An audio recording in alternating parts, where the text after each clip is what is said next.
Welcome to the hottest real estate topics on the planet, keeping you up to date with all the creative ways to buy and sell real estate without bank qualifying, so anyone can build real income starting today. Here is another great show with Dealmaker Bill and Pete the Rookie.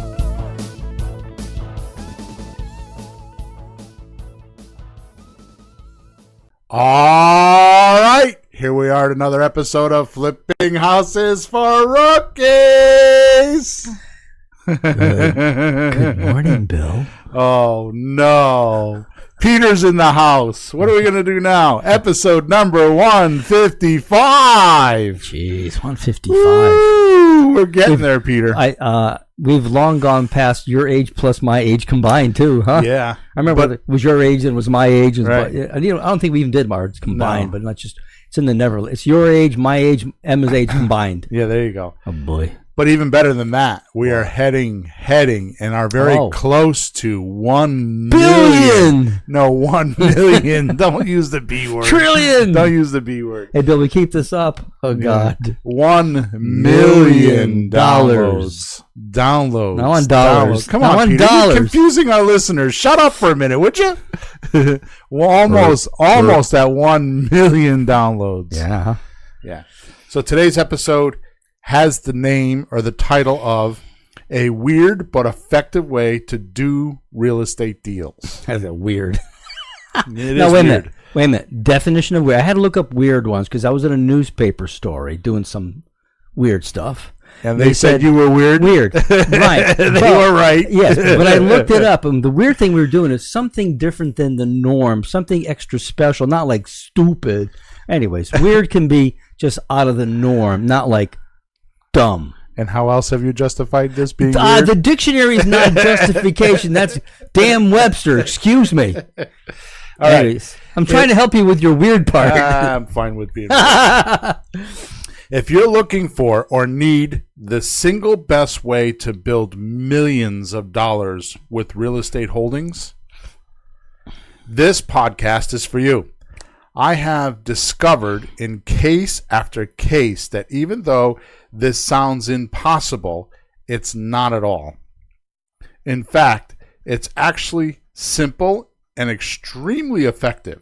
However, as easy and logical as it sounds, I have found that most real estate agents, attorneys, closing agents, and mortgage professionals say you can't do it. But folks like me and thousands of other people like me have done it thousands and thousands of times all over America. And I know because I go to these conventions and we talk to them and we see them and we hear their stories, right? Yeah. So that's a fact. Yeah. It can be done. Well, you're coaching students all over the country. They're doing it. Nevertheless, there is a basic underlying reason most don't know about it and don't do these types of deals. And that's the common mistake that a lot of new real estate investors make. They listen to the wrong people. Therefore, without doubt, I'm glad most don't understand this type of deal, Peter. If they did, millions of investors would be competing with the few of us that actually do these type of deals correctly. Well, maybe we shouldn't tell them, Bill. Well, notice this is episode 155 before I started talking about it, okay? Actually, you know what it is. So let's get started because what I want to talk about today, which we've hinted about it, we've talked about it, people know the name of it, but they don't know how to do it. And that's what we call getting the deed deal. Its nickname is Subject To. And I will tell you that my first 30 or 40 deals, I knew nothing else but that. And I literally, I think in about a year and a half, maybe 18 to 24 months, we'll say. Just to be fair. 18 to 24 months, I built up about $2.5 million worth of real estate. Yeah. Almost $3 million, actually. It's awesome. You know, and I'm buying 150, 180, $200,000 houses. This was not with $300,000 houses. So it was, several houses with no real money. And I am told you can't do what we are about to talk about over and over and over again. Bill, I pitched one this week. Yep. Sure, we'll talk some numbers later if you want, but it was like, would you do that? Like, yeah, maybe. So we're in the middle of it. Right. But, sometimes it really makes sense for everybody concerned. Right. So what I'm going to talk about today, we actually have a video where I actually did a subject to deal. Okay. Actually, How to Buy Real Estate Without a Loan course, which discloses everything. It has all the paperwork we're going to talk about. It has all the forms. It has all the videos. It has everything. It was designed to teach one of my staff members how to do it. Yep. And we now sell that course, obviously. Mm-hmm. And I'm not here to pitch you a course, but if you feel confused and if you need more information, that's the place to go. Mm-hmm. But more importantly, if you go to flippinghousesforrookies.com/free stuff, there's a 38-minute video there where Emma actually followed me around with a camera every step of the way of me doing a subject to deal in a house in Meriden. Mm-hmm. So it was, she actually for a while, for a few days, was kind of like capturing me on my phone calls when I was talking to people. I was calling for sale by owners, which we're going to talk about. Yep. And then we went, we got in the car and we went to the house and the paperwork. And I mean, every segment of the deal is about a 2 or 3 minute clip in the video. Mm-hmm. We edited nothing except compiling all the clips, the 2 or 3 minute clips together. Mm-hmm. It is by far, not due to Emma, because Emma she was kicking and scratching the whole way, that we did not edit it. She wanted to edit it, make it look more professional. I'm like, nope. I mean, it has me. I'm choking on my cigar in the car when I'm talking. It's as live could be. So if you go to flippinghousesforrookies.com/free stuff, everything we're going to cover today is in that 38 or 37 minute video, and you can see it nice and smooth. Okay, so I'm just going to put that disclosure up front. You can go look at that, not while you're listening to us today, but at some other point you could put it there. And it's totally, there's no cost to you at all. You just go there and listen to it. All right? Real deal. It's the real deal, yeah. So I'm going to do something unusual today on the podcast. Is I'm just going to kind of go through like a case study, which is what we're talking about, and we're just going to kind of go through it. I'm not going to get all hypey or nothing like that. We're just kind of going to go through it. So today's podcast is not anything but just pure training. It's not cinematic. No. It's not theatrical. No. It's not dramatic. Well, you're doing it right now, so. So I'll have to stop. Just the facts, man. Yeah. So it's called a subject to deal. Let's clean that up first. So it's called a subject to deal for a specific reason, because the way, and we're going to get into this for a few minutes, but actually, let me back up. Let me finish my intro here before I get into that. Mm-hmm. So this actual deal that I did, that I'm going to walk us through today, was a subject to deal on a property in Meriden, Connecticut. I made $10,000 up front. I made about $300 a month off of it. I've had it for, I don't know, year and a half, something like that, maybe a little bit longer. Yep. And now she's called me and she's getting ready to do a mortgage, and I got $40,000 in the back end. That's awesome. Okay. And it cost me $70 to file the deed, and that's it. And then, actually, that's not true. The only real money I had into it is I can't remember. I think I spent $50 for the advertising to sell it, but it was the middle of the winter and we had a couple snowstorms, so it might have been $100. I might have done it twice, but so it was either $50 or $100. I just can't remember, and I wasn't going to go spend the time for this podcast to go back and try to figure it out. But I wouldn't trash a deal if it was $100. Yeah. All I'm saying is that I advertised it. I burned through some money, and it was the middle of, like, was December. I mean, it was Christmas time, and then January came. We had some snow, so I think I burned through. I did a campaign. I didn't sell it. I had a couple of people interested. I didn't like them, so I was like, the hell with it, and I did it again. Yeah. So I'm not sure. So if you watch the video, I'm not sure what I did. The video is more reality because it was when I did it. Sure. You also found a better way to advertise it, didn't you, on Facebook? Yeah. Okay. Now, here's the point. Like I said, real estate agents, attorneys, right? Mortgage guys, they all tell me I can't do this. Neighbors, friends. Yeah. So I actually have evidence. I have the deed. I have a deposit check, a deposit ticket for the 10 grand from my bank, and I have all the paperwork. So I know it can be done. So it doesn't matter what they say, right? Sure. So I'm completely backed up with my claims today with scientific proof. That's the point that I'm trying to make here.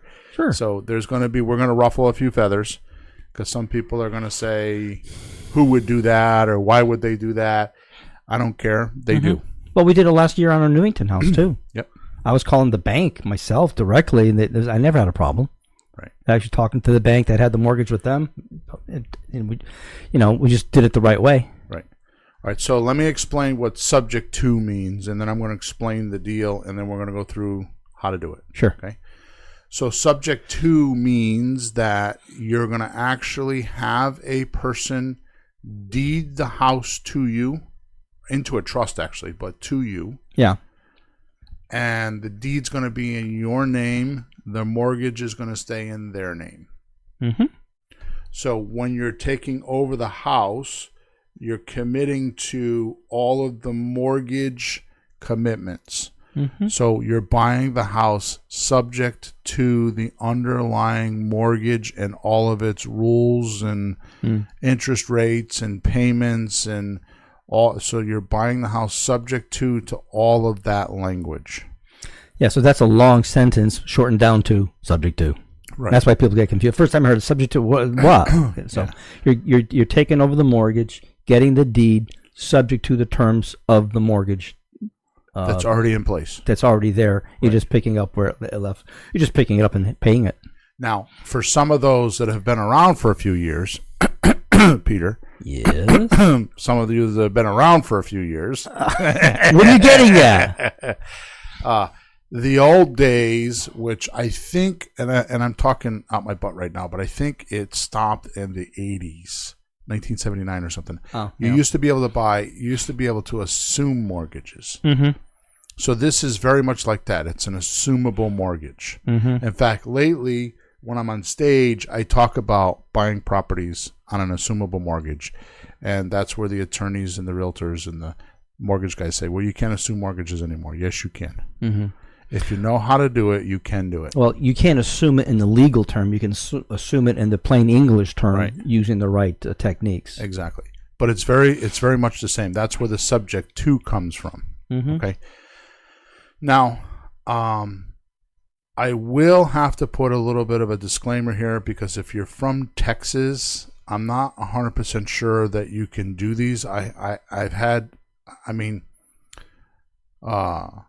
What's his name from Texas that we Phil. Phil. Our friend Phil. Yeah, Phil. He buys them that way, but sells them on owner financing because you can't. I think they have trouble with lease options. So we're going to talk about lease options today. So the trouble with that is the lease option aspect. Right. They have some restrictions there. But instead of doing when I'm talking about lease option today, if you're in Texas, then just do owner financing because in Texas.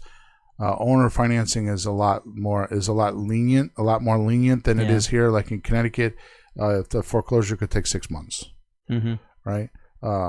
In Texas, it literally takes 6 days, something like that. That's funny. There's strict on some things, loose on others. I mean, they're usually pretty easy with guns and things and the freedom and have your cows and eat your steak too. But this thing on the lease is the one state that has really tight on that.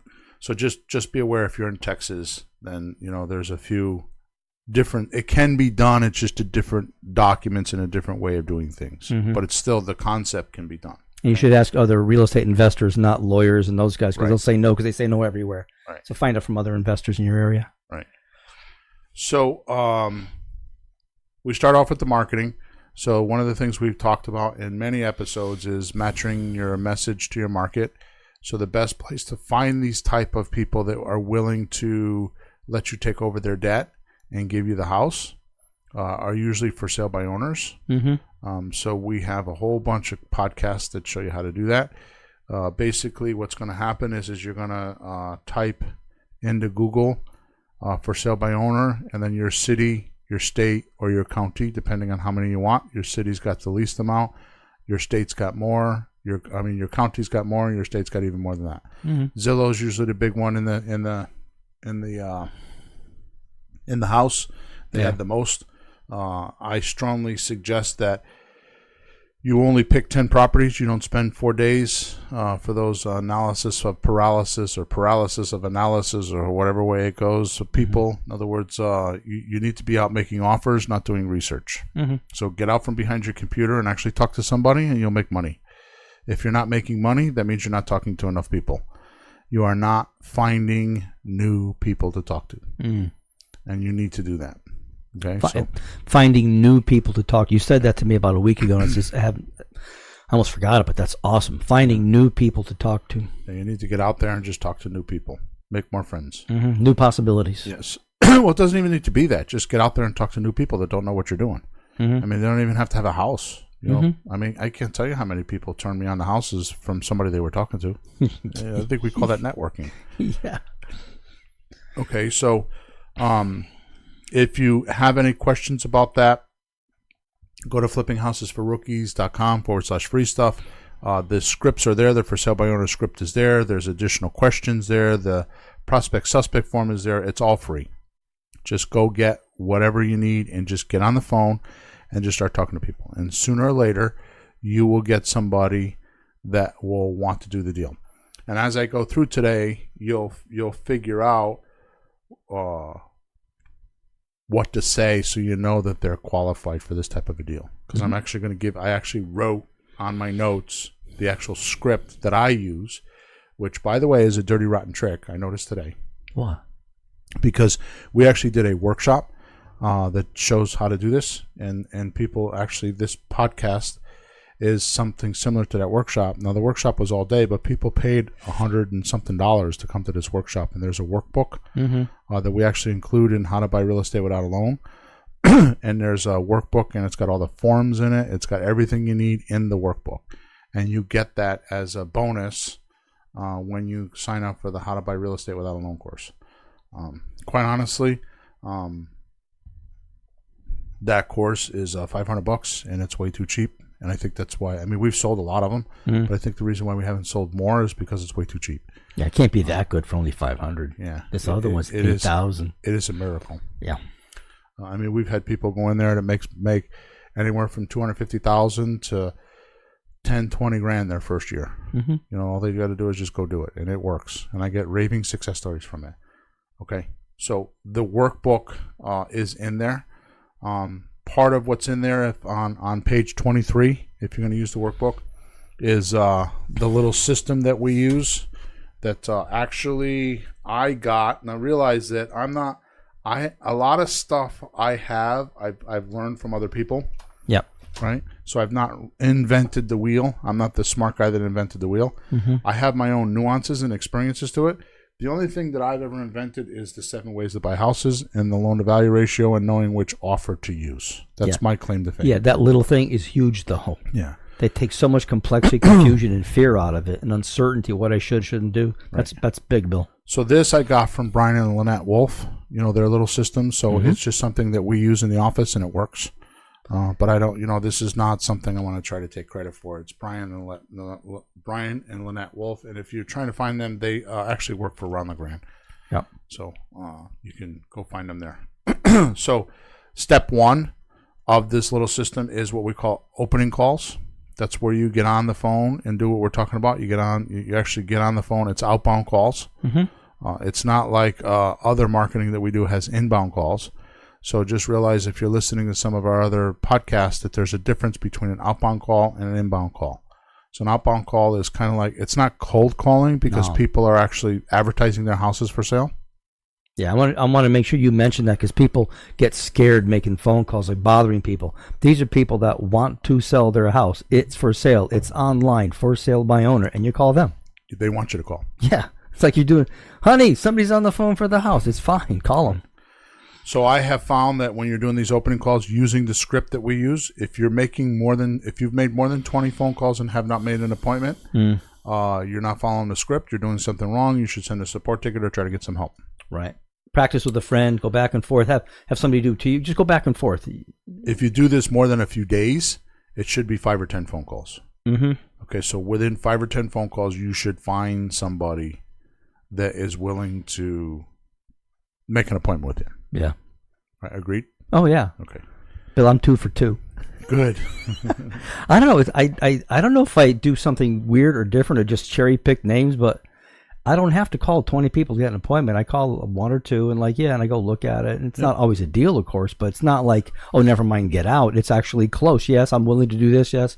Then you have to follow through, but it's not that terribly hard. Right. So the opening call is just to figure out if someone is willing to take their equity in payments. All it's doing is weeding out whether they're a suspect, and the definition of a suspect is they're not flexible, they want all their money now, and they want top dollar. Yep. Okay. Definition of a prospect is they are flexible, they are willing to, they have some interest, not willing, they have some interest in actually listening to your proposal of paying them their equity or their payments until you can pay them off. And they are flexible with when they're going to move and how motivated they are. Mm-hmm. Okay? They feel in a little bit of trouble of some kind. It doesn't have to be trouble. They're just willing to, in most cases, make more money by waiting. Mm-hmm. So we'll make them monthly payments. Anyways, that's other podcast. So the only purpose of the opening call is to turn them over to the closing call. Now, a lot of us are single-handed people, so we tend to do the opening call and the closing call together. Mm-hmm. So the script that is on, if you haven't been on the website on the flippinghousesforrookies.com/free stuff in the last month or so, then you should go again, because we revised the script just for that reason. Because what was happening was my coaching clients were having trouble because they would be on the call, and the way we used to do it is the opening caller would turn the call over to the closing caller, which is how we were doing it here. So I would have somebody, like an assistant of some sort, make the phone calls, weed through the shaft, find the people that are willing to do terms and talk to me about, or take a deep discount and talk to me about that. Then they would turn it over to me and I would do the closing call. Mm-hmm. But I realized that a lot of the guys that are out there that are single-handed do both. So we changed the script. So at certain points, if the opening call is turning into a closing call, then you just change the script and start changing the way you talk to them. Mm-hmm. Okay, but just for conversation today, we have an opening call, then we have a closing call, and then we have a deal meeting. All right, so the opening call is just to find people that are interested. The closing call often is to present the offer. You talk about the agreements in the term, and you handle any concerns. Now, I have found that that's the way Brian and Lynette do it, and they're good at, just dialing for dollars, and what they're doing is getting the low-hanging fruit. Mm-hmm. But you and I have been on the phones enough to realize that there's a lot of deliberators out there. So you have a prospect, a suspect, and a deliberator. Mm-hmm. With my coaching clients, whenever I have somebody that's not making offers, it's because they're overqualifying on the phone, and I find that's dangerous. So if you're not making appointments, if you're not doing 2, 3, 4 appointments a week, you should just go to the house. Mm-hmm. And you should be doing the closing call in the house, which is it's like in the house you can do like the closing call and then go into the deal meeting. Yeah, you can't do too much on the phone. Imagine trying to buy a car. You call the dealer up, what do you got? And they're trying to get you to buy the car on the phone. No, you want to go down and look at the thing and, be there so you can get a little bit more rapport, talk to them, and have an opportunity. If things are shaky or they don't get it, you can see and you can explain better and just, have a little more than a 10-minute phone call, because it'll take more than 10 minutes to buy a house. Yes. So conceptually, I just want to get you to understand that there's an opening call, mm-hmm. there's a closing call, and there's a deal meeting. So mm-hmm. those are the 3 parts of the deal that you will encounter, whether it's all at once, all the same day, it could be all in the same meeting. Mm-hmm. You can go you could actually, stumble across somebody in the grocery store and say, yeah, let's go look at the house right now, and do it all that quick. But just realize that there's three sections that you're going to go through. Mm-hmm. Okay. So, so once you do that, once you do the opening script, okay, and I'm going to tell you that this is the dirty rotten trick I was talking about earlier. The script I'm going to give you right now is not written down anywhere. The only place that this script is written down is in my beat up folder that I use to do my phone calls. This script is not written anywhere else, and I've spent 2 days wondering if I was going to blurt it over the airwaves. But I've decided to do it. It's written down. So I strongly suggest if you're listening to this recording after the fact that you get somewhere with a paper and pencil and you rewind it a few times and get my words exactly, because they work. Okay. So I'm going to start it off with seller name because I don't know. So I would just say Peter if you're the seller. So here we go. So here's what you would do if you're on the phone and you're trying to pre-qualify quickly, especially for a subject to deal. Now, one of the main indicators when you're talking to somebody. Now, let me back up for a second. The opening call, when you're doing an opening call, you use the for sale by owner script. When you're doing a closing call, I use the prospect suspect form. Okay, so they're interchangeable, so I kind of use both. I'll use some of the words off the FSBO script when I'm doing the prospect suspect form. But the prospect suspect form is where all the data is. I'm not going to the house without a prospect suspect form. So all the information's on one piece of paper with the prospect suspect form. So when I'm doing my calls, I write everything on the prospect suspect form. Okay, because it's got all the pertinent questions that you need to know. Okay, so once I fill that all out and I realize what's going on, and one of the questions I'm going to ask is, would you be willing to sell the house for what you owe on it? Right, and that's usually if it's within $35,000.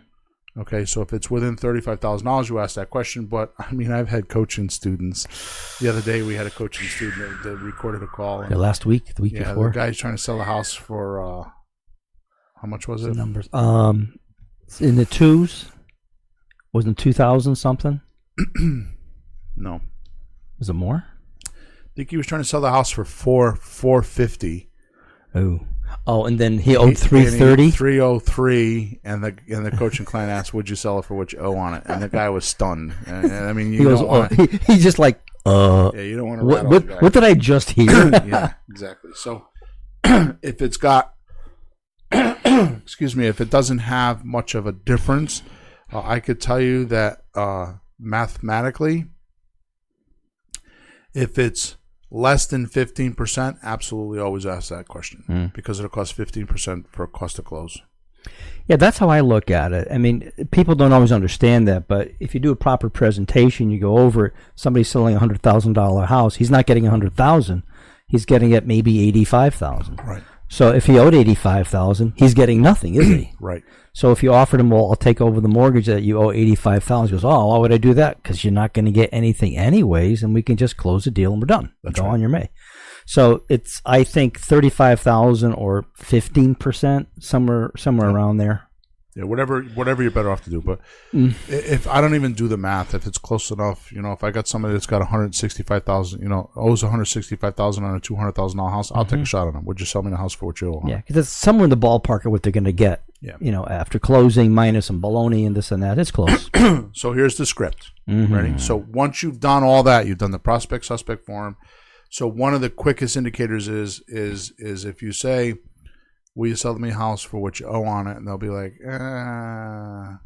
that means yes. All that means is they're looking for a face saver, or they're looking for some money to move with. So you may not, if they owe $165, you may not pay $165, but you may be able to give them $2,000 or $3,000 and move in money. Yep. Which is close enough. Yeah. Okay, so anything under $5,000 you got to give them is good. Okay, that's like a no money down almost. But I tried that with my guy in money. He goes, how about $5,000? He goes, I got a box truck, I got a motorcycle, I got a this, I got a van, I got a lot. I said, okay. Yeah.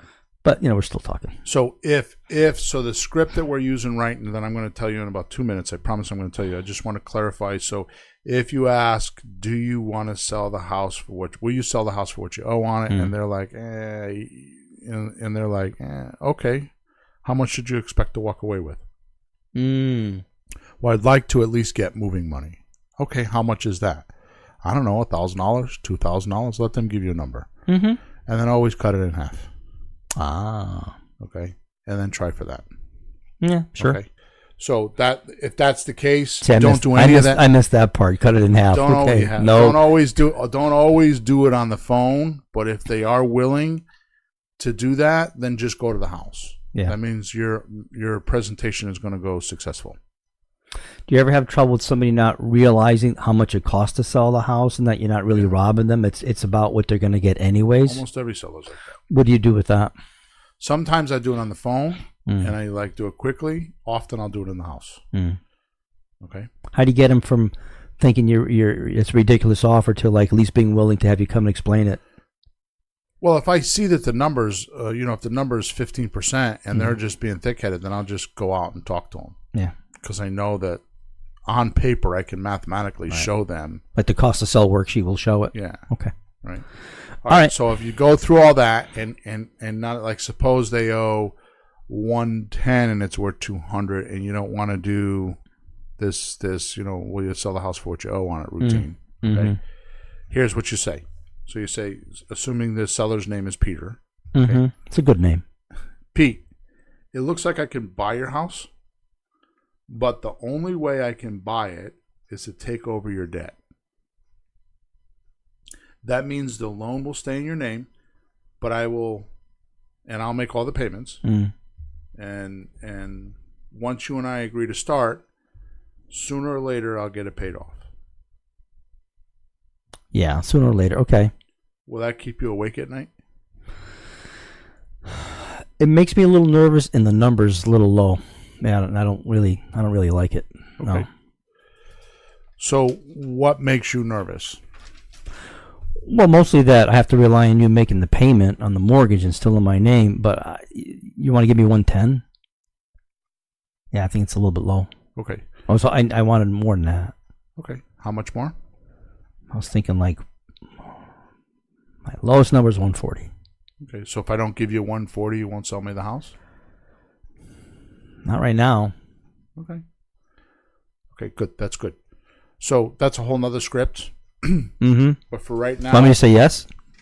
So no. I'm just saying. So for right now, it starts off with Pete. It looks like I could buy your house, but the only way I can buy it is to take over your debt. That means the loan will stay in your name, but I will make all the payments on it once we agree to when we're going to start. And sooner or later, it gets paid off. Will that keep you awake at night? So if they say no, make an appointment. Yeah. If they're they comfortable say with yes with any kind of objection. Now, notice I didn't do any negotiating. And the reason why I didn't do any negotiating is because I haven't been in the house. Sure. Okay. So what I would handle that rebuttal with would be this.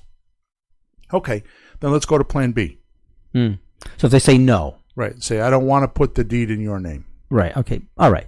So no matter what the price, whatever reason, they say no. Right. Okay. Then let's go to plan B. What's plan B? How about I lease your property with an option to buy it? I'll pay you rent so you can pay all your expenses and do all of the maintenance and repairs, and you can move on with your life. Get rid of the burden totally. Actually, I didn't read that right, so let me do it again because I'm kind of doing it the way I would do it, and I want to read it so people can write it down and actually do it. Okay. Yeah. Okay. I'm going to start over. Yep. Okay. Let's go to plan B. How about I lease the property with an option to buy it? I'll pay you rent so you can pay all your expenses and do all of the maintenance and repairs so you can be free of the burden of the property and you can actually move on with your life. What do you think? You do the maintenance and the repairs too? Yeah, you have nothing to worry about. We plow the snow, we cut the grass, we fix the toilets, we do everything. All you do is get a check. That sounds good. Now, there's other questions. We don't need me to go into that because they're going to ask some things that you just have to explain. The point is that the they're interested. You make an appointment. You go to the house. Here's the thing. All we're doing right now is qualifying the prospect. Mm-hmm. Is he willing to listen? Then you need to go out. You need to qualify the house, and then you take the two of them and put them together to make an offer. Right.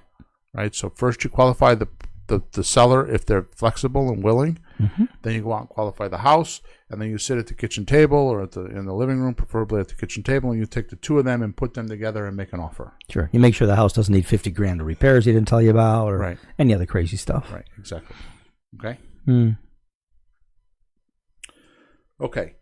So that's like the closing call. Mm-hmm. Now, whether that happens on the phone or if it happens, in the house, it's fine, but that's the closing call. That's all you're trying to do is trying to get the motivation of the seller on some sort of a gauge. Doesn't have to be high motivated, doesn't have to be low motivated. It's just he is willing to listen.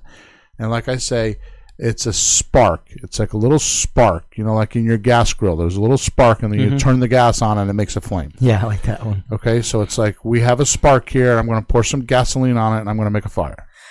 I think I made an observation the last couple of days working with you and starting to do phone calls again after the busy things I've been doing and whatever.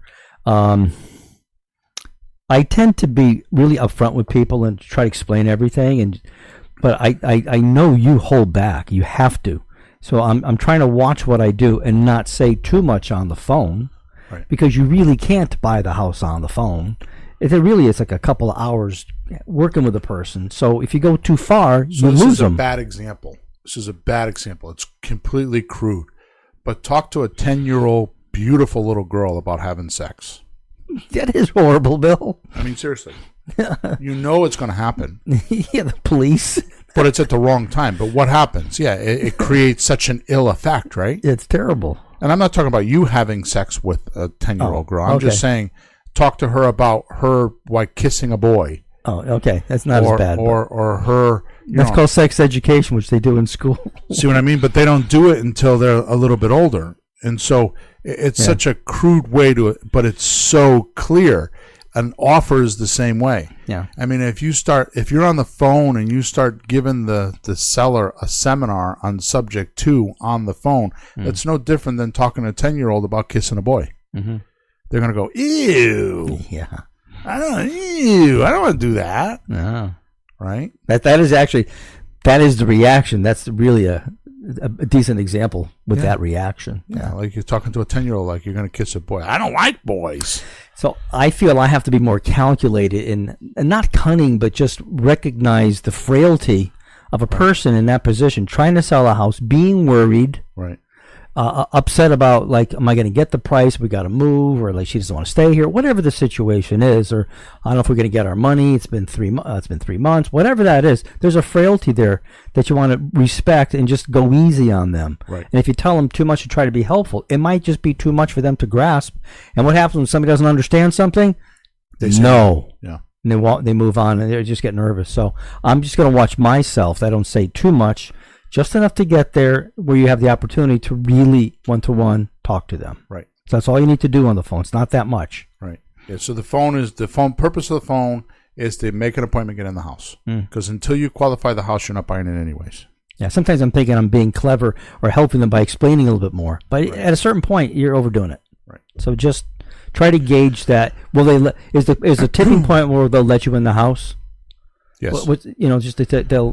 Well, you don't want to. I mean, it's easy to get in the house because you just call them up and they say, "I want $220 for the house." Well, I'll give you a classic example. Okay. I'm in the middle of buying a house right now. I'm like 90% of the way there. I gotta draft some documents. Right. Yeah.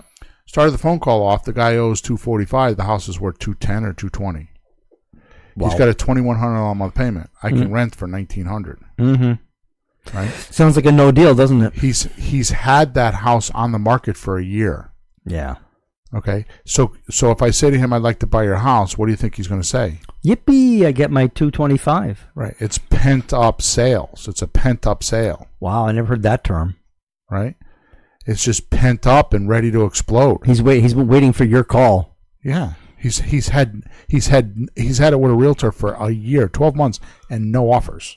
not Not even one offer. It's a pent-up sale. No offers. No offer. Not even lower than that. Right. Holy. Well, people probably just walk away. It's He's convinced himself that it's all the things that the realtor's telling him. The closets are too small. The the roof is too low in the basement. The ceiling's too low in the basement. And he's got all these like little 3 or 4 excuses of why he hasn't sold the house. Yeah. Because he's never thought that it's just a price. It's too high. The price is too high. Yeah. Didn't know what the house is really worth, just out of curiosity. He didn't? No, do you know what it's really worth? I don't. Okay. I'm paying $230 for it. He owes $245. Mm-hmm. And by the way I structured that deal is his payments are $2,200 a month. I'm paying $1,500 a month, and he's gladly doing it because he knows he's going to have to go get a loan for the deficiency of when he sells it. Because if he sells it for $225, he's probably got about $10,000 or $12,000 or about $20,000 worth of closing costs. Yeah. So he's going to come out of the sale with like $205,000. He owes $245. So he's going to go get a $40,000 or $50,000 loan, and that the amount of money that he's going to pay for that loan is what I subtracted off so he doesn't have to go get a loan now. Yeah. I made it totally easy for him to sell me the house. So instead of getting a loan, paying the loan, he's paying you. He's putting the money into the. He's paying the bank every month. He's paying the monthly cash flow that's required. The difference. The difference. So if I pay him $1,500, he's going to pay the $700 himself, but he would pay that much for a loan anyway. No, wait a minute. You tell me the realtor didn't explain that he could do that to him? Yeah, exactly. All right. His lawyer didn't. Exactly. His neighbor. The mortgage guy. The rich guy down the street. The mortgage guy wanted to lend him more money. Oh. All right. So we're through all that now. So we did the opening call. We just worked on the closing call. Now we're going to do the deal meeting. So let me clarify then.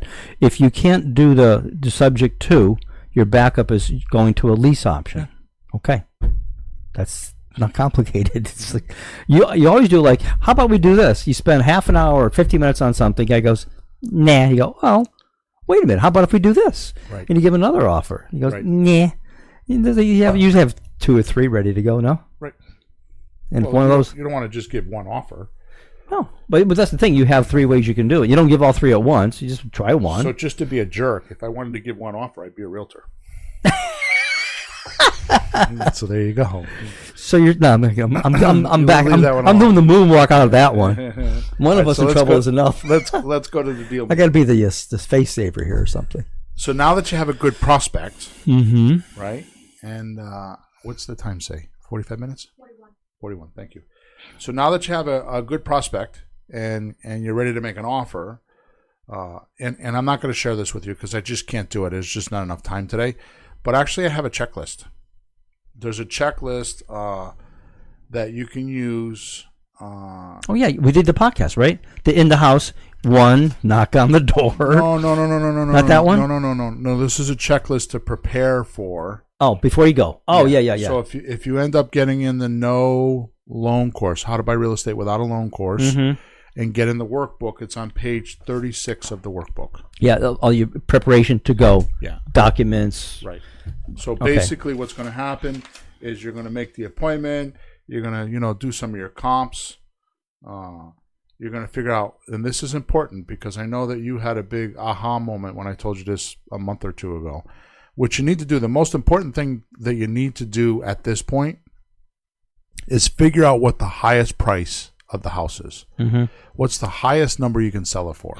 Mm-hmm. And then reverse engineer it. So if I did, like in my particular case, this house that's worth $210,000 or $210,000, the highest price I think I can sell it for is $240. Mm-hmm. And I'm even nervous about that, but I can't do anything. In its current condition or with any rehab or anything? The house is gorgeous. The house is beautiful. I mean, the grass is cut, the floors are done. I mean, the house is beautiful. Nice. I mean, it's extremely in great shape. Nice. Okay? I don't know if I said that. It's extremely in good shape is what I was going to say, but it's great shape. No, I heard it. Yeah. Okay? So That's a pretty house. it's a pretty house. It's not a rehab, but the value added isn't restructuring the house or rehabbing the house. Right. It's the financing that you can offer the buyer That's right. and the opportunity for the poor seller to get out of it. The point is that I know what my highest number is, so now I know what to do with the house, and now I know, depending on my exit strategy, how much I can get for it, because the most I can get is $240. Actually, I think the most I can get is $230, and I screwed up. I should have given him a $220 offer, but I felt bad for the guy. Yeah. So I'm going to try for the $230. Okay, so the point is that at this point you need to figure out what's the most you can get for the house. Mm-hmm. Okay, and then figure out how you're going to sell it. So do I need to wholesale it? Do I need to rehab it? Do I need to, all that stuff will come into play. It'll like come into order. Once you make that decision, it's like being in second grade, and the teacher's like, you're out at recess, and the teacher yells, let's go, whatever. And then one person stands in line and everybody falls in behind it. Mm-hmm. You know what I mean? It's like exactly that way. It's like once you get that number, then everything falls in behind it. And you'll know your exit strategy possibilities, one or two. Once you have that number, you can make all those decisions when you're in the house. You can start subtracting because it's easier to subtract than try to figure out and add. Yeah, So no, when you're adding, you're fudging, you're kidding yourself. Yeah, when you're in the house, it's like pardon my French, but it's like a mental masturbation. You're just playing with ideas in your head, and it's going to get you in trouble. Yeah, it's wishful thinking. It's wishful thinking. That's right. So what I do is I have the highest number, and then I subtract from that. It's easier for me to subtract and use that high number as a stable datum. If you don't, is it fatal to not have an exit strategy before you go? Because I remember you talking to coaching students, maybe the last call, and you asked them, so what's your exit strategy? If somebody had a deal and everyone dead silent, like they're so working on getting the house, they forget to think of, well, how am I going to get rid of it? That's how I get my strategy is once I'm in the house. So now suppose I go in the house, in this house that I'm talking about, and I say it's $240, and I get in the house and it needs $10,000 worth of work. Now it's not $240, it's $230, and then I start thinking to myself, well, if I got to do all the work, actually $220. It's like more like $210 to $215, you know, and it's just a natural progression. Sure. Okay, so part of the checklist is to do that, and then I obviously prepare basic documents. I've mentioned this before on other podcasts. The only documents I carry with me lately, which is just laziness more than anything else, is I carry a purchase and sales contract and I carry a option agreement.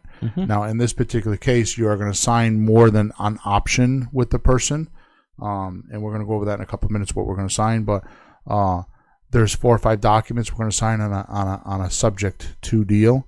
But it doesn't matter, because if they just sign an option agreement, it puts the mental mindset that they've sold the house and they've signed some documents and they can't back out as easily as they like to. Yeah. Especially if they go talk to the guy down at the coffee shop and he says that he would never sell his house that way, and all of a sudden they change their mind, because it could be as simple as the wind blows and they change their mind. Yeah. I mean, I've had a lot of that, right? So you prepare yourself to go to the house. So now that you go to the house, you walk through the house. Now, if you go to episode number 151 of this podcast, let me find it here. Episode number 151, it's 15 steps of the deal meeting with your sellers. We go through that whole process of what to do and how to do that, and it's all for free. It's all right here, right? So if you want to know how to go through the house and what to say, and to figure out what to look for, all that kind of stuff. In fact, that episode we uploaded, I think we uploaded a new document on the free page stuff, which was the actual checklist of what you do in the house. That's important, because if you don't know that, you're going to stand at the door and say, what do I do? Yeah. And you have a list. I do 1, then I do 2, then I do 3. It just takes the pressure out and the confusion. Right. It's ordered in sequence. Right. So just go to episode number 151 and it's all there. Okay. So now that you walk through the house, you're going to sit down like I was talking about before. So now you had the opening call and the closing call gave you the motivation of the seller. Now you went and looked at the house. You have all the data about the house. Now you're going to sit down with the person and you're going to explain to them how the deal works, right? Whether it's a subject to deal or it's a lease option deal, you're going to actually get down to the nitty gritty. You're going to get into the numbers. You're going to get into who's going to pay when you're going to get keys, how they're going to move out, where they're going to go, all these kind of things. And I'm going to tell you right now, just like you have an exit strategy, you better damn well figure out what their exit strategy is. Yeah. Because that has stopped a lot of deals for me, where I think I went into a house and they're like, oh yeah, I'll do that. And then find out, like when I had a house one time, the girl was a ex-alcoholic, or was a recovering alcoholic, like just recently, like within a month. So she had like a 400 credit score and had no place to go. She had no family. Mom died and left her the house, and she just got divorced and had no place to go. So the deal stopped because if she can't move out, what have I got? If she's got no place to live, where's she going to go? Especially if you're giving her no money. Where's she going to go? Yeah. In her particular case, what I did is I ended up giving her money, and I went and I pre-rented for her an apartment for 2 years.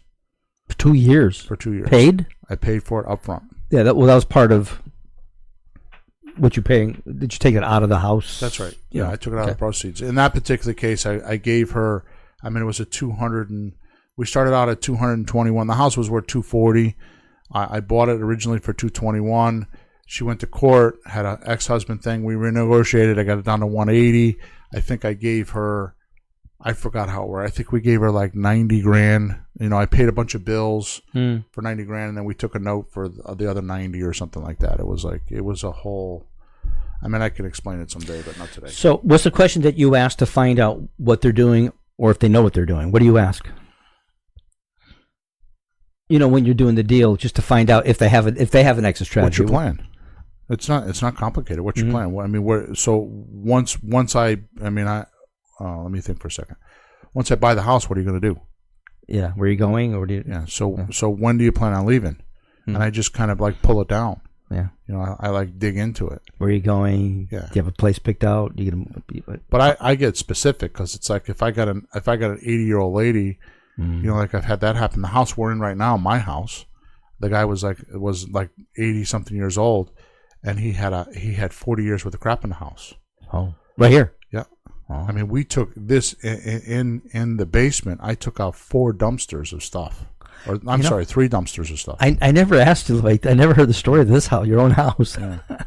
But that was one of the things I asked him is, how are you going to clean the house out? Yeah. And I offered to send him men. Like, I'll send my guys over 2 days a week for a month if you want, and just clean it out. And he didn't want to do it. And then in the end, after he tried doing it, his family and his kids tried helping him do it. That's exactly what happened. Yeah. And I just kept coming to visit him. And then after a while, he wore himself down, and he's like, okay, I'm beat down. What do we do? Just take what you want. I'll get rid of the rest. And that's what he did. Yep. Okay. So, that's all a variable. Okay.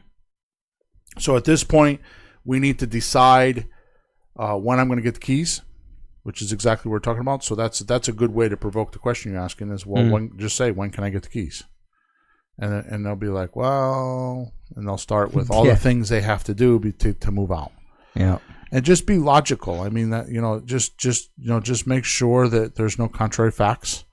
Two facts that can be true. That 2 facts that are presenting themselves as being true, but they aren't. Like, for example, I got a 90-year-old person that has 3 dumpsters worth of stuff just in the basement, another 1 or 2 dumpsters in the rest of the house, and he's telling you he could be out of the house in a week. Yeah, no. Those are contrary facts. Yeah, they both can't be true. Okay, so that's one example. So just look for stuff like that. Okay. Then once you figure out when you're going to get keys, you can then figure out when you're going to start paying and when they're going to stop paying.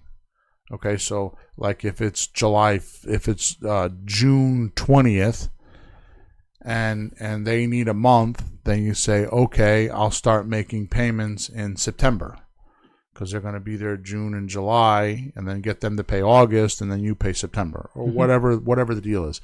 Unless you're just taking over the mortgage payment, then you'll be like, okay, you'll be out, July 30th, and I'll make the August 1st payment if they have no money. But you just make those decisions whenever that is. Right.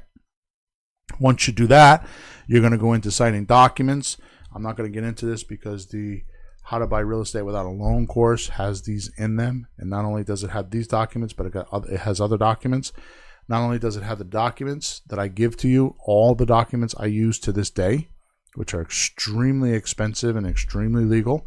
I actually do videos of each one of those documents. So I show you, there's a blank here. Here's what you put in the blank. And I actually fill out the documents as if I was buying that house in Meriden, because that's how I did. I did it when I did my documents for that house. I recorded these videos, so it shows you exactly where to cross the T's, dot the I's, exactly explains all of it so you understand it. You just go through it step by step. Which, by the way, that How to Buy Real Estate Without a Loan course is designed for you not to buy it and study it. It's designed for you to get the course, find a house, and then go through the checklist of what to do as you're doing the deal. Right. It's not a theoretical study. You can study it, of course, Right. but then you use it. What do I do next? It's in sequence. Right. So it's designed for you to simultaneously study and do each section of the deal as you're doing it, so you learn. Yeah. And that's how that's designed, right? So, excuse me. That's a huge, huge component of learning, that things are in sequence. Because when you find people trying to learn this trade and they're confused, they can't find it in sequence. They find all this stuff, like our podcast. These are not in sequence necessarily. Our podcasts are. The boot camp is in sequence. But you just try to find something in sequence and how to do the job, and no wonder you're confused. So what Peter's talking about is we have another podcast called Flipping Houses Startup Boot Camp, which is in sequence, and we walk you through exactly how to do a deal. In fact, we just made a workbook on how to do that, and we're going to release that pretty soon. So back to the documents. So the documents we're going to need to sign is going to be the deed, obviously, and then we're going to do some releases for bank information. We do a power of attorney and then a trust declaration. There's, I think, and I'm missing some. I think there's 5 or 6 documents total. Okay, it's not hard. I think 2 or 3 of them need to be notarized, so you're going to need to make arrangements to have a notary. Either have a notary meet you at the house. You have those traveling notaries. Yeah. Or often we'll just go to like the bank, or here in Connecticut we have Stop and Shop. They have People's Bank inside of them, so we'll just go to Stop and Shop and go to a People's Bank. A lot of times I'll go to the city hall. Either the city clerk can do it, or the attorney's office and the town hall will do it. I've had family members, my wife, my son, at times, for their jobs. Yeah, so just make sure you're going to need to have it notarized. So once I get the document signed, the very, very, very, very first thing I do is I get title search? Yeah, I was trying to figure. I call for the title search. I don't get the title search. I call for the title search and have the title search done. Yeah. Here in Connecticut, we're in a judicial state, so we use attorneys. But if you don't know how to get a title search done, you're in different parts of the country. Just call your escrow company or your closing agent and say, I need a title search done. The reason why is because title searches are done by the people that sell title insurance. So they will do it. It's usually $100, $200, depending on where you are in the country, which is a profit center for them, because whatever they sell you title insurance for, they're making half that money. So if you're paying $1,500 for a title insurance, that means whoever's selling it to you is making $750. Could you Google title insurance for your state, and then that would Never be the done person? it. I have no idea. I would just work with the closing agent, because the closing agent that's going to close with you is going to want to sell you title insurance. I got you. When I do subject to deals, I don't buy title insurance. I never did. You probably should, but I've never done it that way. I only do it on the rehabs. That's the only time I buy title insurance. Okay. But the person who ultimately buys it definitely should, from you. Yes. Your buyer. Yes. All right. So now that you've got signed documents, you don't do anything with those documents that are signed. You do your title search first. Here it takes me about a week. You do your title search. You make sure that it's reviewed. You make sure there's no funky things going on. At that point, you sit and wait until they're ready to give you the keys. Okay? Once they're ready to give you the keys, whatever time that is that you made arrangements with already, you go back at that time period and you do an inspection, your final inspection. Make sure that they didn't, put holes in the walls when they were moving the furniture out. Make sure that they didn't leave a whole bunch of crap there. Make sure that. I mean, all the obvious things, right? I'm going to tell you this at the sake of me sounding stupid, which is fine, but I'm going to tell you this because it actually happened to me, and don't make this stupid mistake because it's so simple. Make sure the keys they give you go in the locks and they turn the locks on. Oh, no. Because I've been given keys to houses and the keys don't work. Oh, Jesus. So then I end up having to go get a locksmith and put new locks in. What does that even mean? That means that in where I come Are they messing from, with you? No, where I come from, a lot of people don't lock their doors. Believe it or not. Like for me, in my house, up until just recently, I never locked the doors in my house. I mean, there's a key hanging someplace in a secret place that if you're like one of my kids, you know where it is. But in fact, we came in the other day and the door was locked. And my wife, Pam, said, "You have a key to the house?" She didn't even know where a key was. That's so funny. My wife takes a smoke and she locks the door. Yeah. I can't get in my own house half the time. Or vice versa. We have a key to the back door. I have no idea where the key to the front door is. I have no idea. So I think it's more that. Yeah. I mean, the door's locked, but we lock it from the inside. We never enter the house from the front door. Yeah. Okay, so I think it's more that than anything else. Okay. But just make sure, just in case, because they'll produce a key if they have to. Well, some things you wouldn't think of because it's just obvious that it shouldn't be. So, Right. But you're just giving us examples that life is crazier than we think. Yeah. So just check the keys and make sure you don't lock yourself out of the house. 'Cause that's what we did. Ouch. There's actually a video on Facebook where you're crawling through the window. Remember? Yeah, well, we didn't have the key yet. I bought a house and didn't have keys. My point Yeah, exactly. Yeah, but you're just so we want to get in it. Guy Yeah, listening to the guy lived in Tennessee and I didn't have keys, yeah. and the attorney was an hour away. So, anyways, just make sure you have keys. So once you get the keys, obviously walk through the house, do your inspection, make sure there's no kind of anything happen that wasn't supposed to happen. Do you have an agreement of how they're supposed to leave the house? When we're in the house, we make those agreements. When I get it, it's going to be like this. By the way, I didn't talk about it back a few minutes ago, but that's a perfect time to flap your lips and get lawnmowers and cars and gas any tanks, kind of stuff, radios, anything, exercise bike, bike. anything you want. I mean, we last one we did. I got TVs. The TV sitting right there. Yeah, the tree cutter on the pole. So to close the deal, you can just say, "I'll do the deal," but throw in the barbecue grill. Yeah, exactly. If it's a good one. Yeah, I got one that we just took to the smoke shop that I negotiated in the last house I bought. I got a brand new gas grill that I brought to the smoke shop that I've used probably a dozen times already this year. Mm-hmm. And I got it not for free, but I didn't pay for it. It was part of the deal. Mm-hmm. And I brought my pickup truck over there and brought it to the smoke shop, and there you go. Right? Yeah. So there's stuff there. So when you're going back, you're going to check on all those agreements. Mm-hmm. Okay? And you should probably write those down when you're in the house so you don't have any confusion. Mm-hmm. I personally record everything so I don't have any confusion. I don't do much with the recordings except give them to Emma, and she puts them on our iCloud that we have to pay a ton of money for now because I have no space on it. Oh. But that's beside the point. Right? So, all right. So we're done with the final inspection.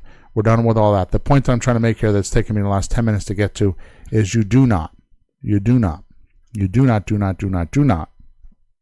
give any money to your seller until this inspection is done. Mm-hmm. So suppose they want moving money, whatever. You got to pay $10,000. You got to, whatever that is, you bring it in a money order, not cash. You bring it in a money order or certified bank check. Here, I don't know if it's like this everywhere, but here, a money order is up to $1,000. You don't have to pay for it. Like from your own bank, though. Yeah, anything over $1,000, it's a certified check, and you have to pay for it. Mm-hmm. Okay, but it comes right out of your account. You hand it to them. You take a picture of it. Sometimes I've done that. I'll have them hold the check up and take a picture of them holding the check up so I have evidence. That's great. Depending on who I'm dealing with. What if you get there and they've screwed up some stuff? You want to give them $1,000 less? Then you got to go back to the bank and do $1,000 less. Okay. But I mean, there's no other way around it. Yeah. But the money order is you have evidence of a receipt. They give you one at the bank. Yeah, and I take a picture of it. And like I said, if I can have them stand in front of me, like kind of like a lineup, like a mugshot. Yeah, a mugshot. Like a check. Turn sideways, please. If you could do that, yeah. Okay, and then the only reason why is because I have expectations of once we part ways, I'll never see him again. Mm-hmm. Which is often. I mean, we just closed on a deal that we did a subject to, and mm-hmm. we didn't need them for the closing at all. And we actually sent them a text, or I think you called them and said, "Oh, by the way, we took the mortgage out of your name," and they were like, "Oh, that's great." We paid off the mortgage. It's Yeah. done. It's over. They were so relieved. Like, Yeah. thank you. Yeah. And we didn't give them the amount that they were asking for. We gave them a lot less. Yeah. But we got the whole story, everything they need to do, how fast they need to move, like the lousy condition of the house we had to renovate. It was the right number, and they were really grateful. When you do it right. You don't rob them. You help them. They wrote a 2-page success story. Yep. Thank you so much. All right, so once you do the final inspection, you get the keys, make sure they work, you give them their money, you own the house. Now, what I try to do, and I'm horrible with this, but what I used to do is I used to go right from the house right to the town hall. Mm-hmm. Or the city clerk, or wherever you record your deed. Yeah. Now, I'm gonna tell you something that I should not tell you over the radio waves, as I call them, the podcast waves. But I will tell you that it took me 12 years to figure this out. And it was actually by accident that I figured it out. So when you file a deed, they ask how much you paid for the property. Now, on my deed, I put I paid $1 in other valuable consideration. And I do that so that when I sell later on, the bank doesn't know how much I paid, so I don't have problems with the bank saying, "Well, you just made $40,000. What did you do for that $40,000?"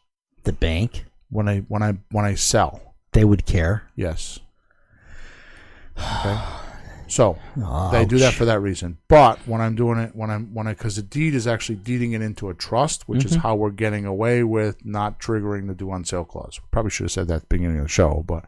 That's how we. Well, that's the how actual we- concern, that there's language. If you sell the house, the deed transfers, they think someone has the house, they want to be paid, right? Well, it triggers the due on sale clause. If the deed transfers, the bank can say, "We want our money now." Mm-hmm. That's a due on sale clause. It triggers that due on sale clause. So we actually put the deed into a trust. So the deed is a deed of trust. It's one document. They sign the deed, and it automatically puts it into a trust. And then we do the trust declaration paperwork, which, by the way, by federal law does not need to be filed, so nobody knows who the beneficiary of the trust is. So you have a trustee that the beneficiary can fire and hire with the signing of a document himself. Doesn't even need to talk to the person. Yep. He can hire him and fire him with one document that says, "I just hired this trustee, I just fired this trustee." He doesn't need to have any excuses or any other thing, right? It's just a paperwork trail. Okay? So the deed it gets filed under the trustee's name. The beneficiary is never known. Politicians do this to buy houses. This is how they hide their wealth. Yep. It's a multi-million-dollar strategy. Well, it looks like they're doing financial planning, right? Right. It's just like it's part of our financial plan, blah, blah, blah. He's our trustee. He's helping us out. So I used to go, if the mortgage was $165,000, I would put on the deed? No. The trust? Hang on. On the transfer documents. Oh. It's got a name. Is that Conveyance tax document. Yeah, I was going to say it has to do with the conveyance tax. So it's a conveyance tax document. So I would put $164,000 on there, and I would have to pay 1% of it. Yeah, I was going to ask you, do you have to pay the 1%? You can't say $1. They won't buy that one. Right. So because I put $1 on there, right? Because they're really not paying $164. I didn't pay that amount. I didn't pay that because I haven't given them the money yet. No, you're making payments. So because I put $1 on other valuable considerations, as long as it's under $2,000, you don't have to pay a conveyance tax. Oh. So what do you write? What number do you write on the conveyance tax? $1. Oh, we do. Okay, I thought you were putting the whole 165. I mean, you have the deed in front of you. The clerk is going to file the deed. They're looking at the deed that says $1 other valuable consideration. Well, the guy who eventually buys it, he's going to pay the conveyance tax. Exactly. At that point, it's going to happen. Exactly. At the end. Because We're in the middle of a deal right now. It's just transferring. It's transparent through us. Okay. Right. So we're not jipping anybody. It's just. So now it takes it. It's delayed. Now delayed cash out. Now delayed. it takes it from $1,600 in conveyance tax plus the filing fees of $70 down to just $70. Yeah, for the filing. Got it. So like this house I was talking about that we bought in Meriden, I paid $70 for a filing fee, and I own the house. Right. Done. Mm-hmm. You go back with your keys and you rake the lawn or paint the wall or do like I do, nothing. and end of game, start of new game. I have to sell this house. Yep. And you fire up the episode on how to sell a house. Which, by the way, if you go to episode number 104, the name of that show is Selling a House Fast. Mm-hmm. If you go to episode 104, you will find out how to sell a house fast and how I do it. Okay, so I don't know if we did the right thing today. It's a little deep. Well, you can only dabble at this so long before you just have to get deep, get the details, and go do it. Yeah. I mean, it's not. I mean, I've signed a lot of these documents when I'm the trustee, and I'm still learning. What did I sign on some of these? Actually, the like house that conveyance test that worked out. Yeah, actually, the house in Bristol, I've never called the bank, and we need to do that. We need to call the bank and get documents because I've never done that. The one I'm a trustee on that I've never seen. Yeah. Do you have that house? Yeah. Which one is that? It's a house. I get paid every month on it. Okay, I thought I'd go see it once. I never even seen it. Like, Drive, yeah. So. oh no, that one. Yeah. Yeah. Okay. Yeah, I did. All right. So, realize that everything we went over today. I mean, I've told you what you need to do if you need to know how to do it, how to buy real estate without a loan. If you are listening to this podcast and you are like seriously interested in that course, send me a support ticket that says you listened to episode number 155, and I will send you a coupon link for 25% off. Seriously? For listening to this today. It's already underpriced. Yeah. So if you're listening to this and you got this far, which is an hour and 10 minutes in, and you listen to this entire podcast and you support us that much, and you listen to our podcast and you listen to everything we do, send me a support ticket at flippinghousesforrookies.com. Top right side of the page, it says contact us. Send me a support ticket. I just listened to episode 155. I would like to have my 25% coupon code. Mm-hmm. I will email back to you on a support ticket. With that said, over and out. Thanks for tuning in to the hottest real estate topics on the planet with Bill and Pete. If you want to continue learning how to buy and sell real estate without money or credit, head over to flippinghouses.club for some cutting-edge real estate wealth tools. Or contact us at info@flippinghouses.club.